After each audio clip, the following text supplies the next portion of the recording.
African movie makers and cinema lovers were in Burkina Faso in early 2009 for the FESPACO Festival. This is one of the most notable cinema events on the continent, and over 100 new films were competing for the coveted Golden Stallion, FESPACO's top prize.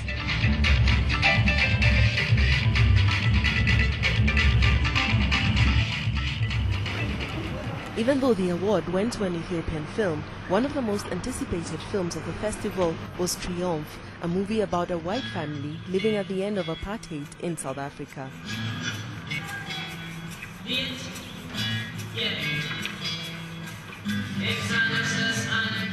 I've not been able to speak with anyone except for a few journalists thereafter who seem to have enjoyed it thoroughly. The audience reaction has been quite varied across various audiences.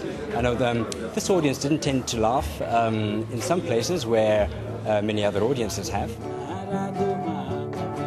In East Africa, another film, In My Dreams, was exploring what it means to be white in a black world. The movie examines the lives of 8 Kenyan albinos and was Lupita Nyong'o's project for her bachelor's degree.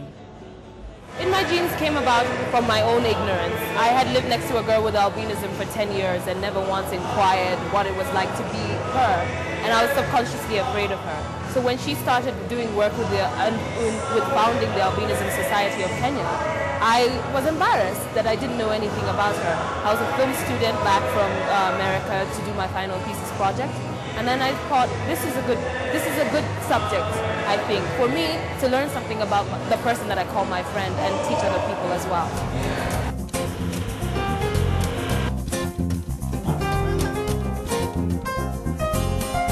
We used to sing with the young people. Hi, my name is Joe, and I work in a bottle factory. The other day, my boss came up to me and said, hi, being born a Maasai and being born in the Maasai land, they believe that a child with albinism is actually a child born of outside the wedlock. So what they do, they get the child and they put the child on the entrance of the cows. The cows would step on the child if the child is not really rightfully owned by the person, the owner of the homestead. Meanwhile, some Kenyans were glued to their television screens watching XYZ. The political satire stars latex puppets modeled after the country's top politicians and their shenanigans. Wait. This is my private toilet. And this one is also my private sink. Hauna choo yako hapa? Wacha kuleta nyef hapa. Usikia? But I'm the third principal. Huh? I deserve respect. And the constitution gives me more power than you. Third principal kitu gani? Ulikuwa wapi wakati Kofi Annan alikuwa anipatia nusu mkate? Hii fana haki.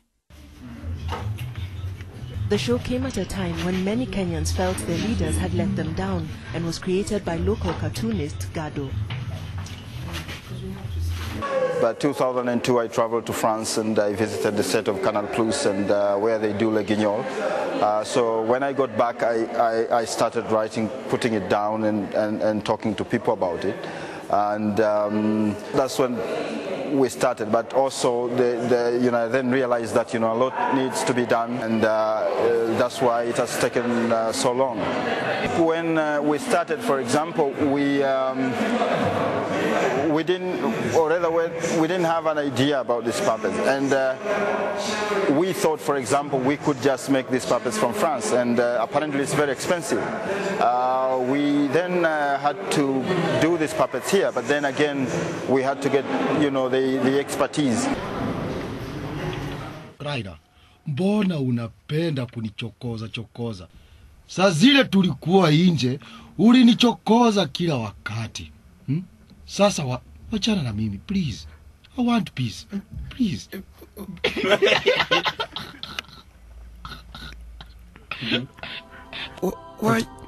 Wacha kuficha kadi chini. Weka kadi zako hapa juu tuangalie. Kadi gani? Kadi gani unasema? Ujui kuhesabu, umeanza kuwa kipofu. Hiyo umeweka chini gani? Hiyo uko hapo chini gani? When I say action on him, he starts moving. I will tap you, you start moving. what it means is that you are moving from that point to this. You understand? So that as you're moving, he is repositioning. In Nigeria, there are about 1,000 new movies released every year by the country's film industry, Nollywood, which makes $200 million in profits. Nollywood is also the second largest producer of feature films in the world. Let's go now. Action! Okechukwu Onwujiofo is a filmmaker who's known as the father of Nollywood, as he was there when the industry was starting out. This thing will be waiting to go to talk for street. Why you know they behave like gentlemen? Yeah, you say if I did what? Well, this thing. This film, called Living in Bondage, is about a man who sacrifices his wife in order to make it in Lagos, and was one of his very first.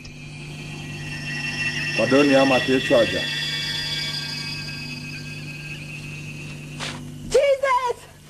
I'm covered with the blood of Jesus!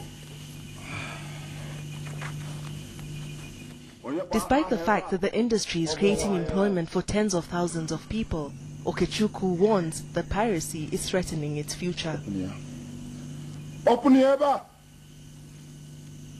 As long as you're doing a very good movie, you're a candidate of piracy. The moment you go to location, they start buying materials to wait for your job. And there's so many. Piracy is so bad that almost every Friday here, trailer loads of CDs made in Nigeria are crossing the borders.